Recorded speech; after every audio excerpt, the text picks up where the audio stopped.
22শে শ্রাবণ, এক অস্তাচল, এক নতুন সূর্যোদয়। গ্রন্থনা ও সংকলন শুভজিৎ দীক্ষতি। 22শে শ্রাবণ বাংলা সাহিত্যের ইতিহাসে এক গভীর শোকের দিন। রবীন্দ্রনাথ ঠাকুরের প্রয়াণ এক যুগের অবসান। বাংলা ভাষা ও সাহিত্যকে বিশ্ব দরবারে এক অনন্য উচ্চতায় পৌঁছে দিয়েছিলেন তিনি।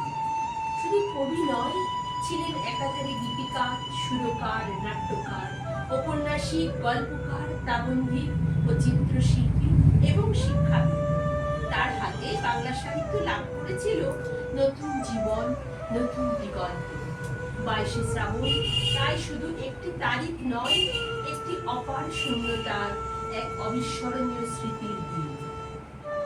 সঙ্গীত উদার, সে নিত্য গানের শনে মিশাইয়া লব মনে জীবন তাহার।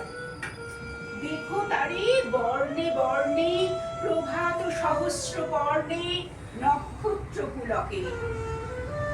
পলে পলে, দণ্ডে দণ্ডে, ভাগ করি খণ্ডে খণ্ডে, মেব না তাহারে। খুঁজিও না বারে বারে, পাজির পাতায় তারে।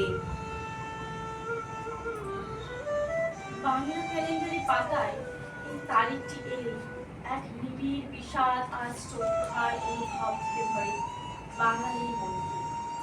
1348 বঙ্গাব্দে এই দিনে 7ই আগস্ট 1941 খ্রিস্টাব্দ মহাপ্রয়াণ ঘটে বিশ্বকবি রবীন্দ্রনাথ ঠাকুরের। কবিগুরুর জীবনাবসান ঘটে কলকাতার জোড়াসাঁকোর ঠাকুরবাড়িতে। তার মৃত্যু সংবাদ সারা দেশে নামে আনে শোকের ছায়া। দলে দলে মানুষ ভিড় করে ঠাকুরবাড়ির সামনে, শেষবারের মতো তাদের প্রিয় কবিকে শুধু একবার দেখার জন্য।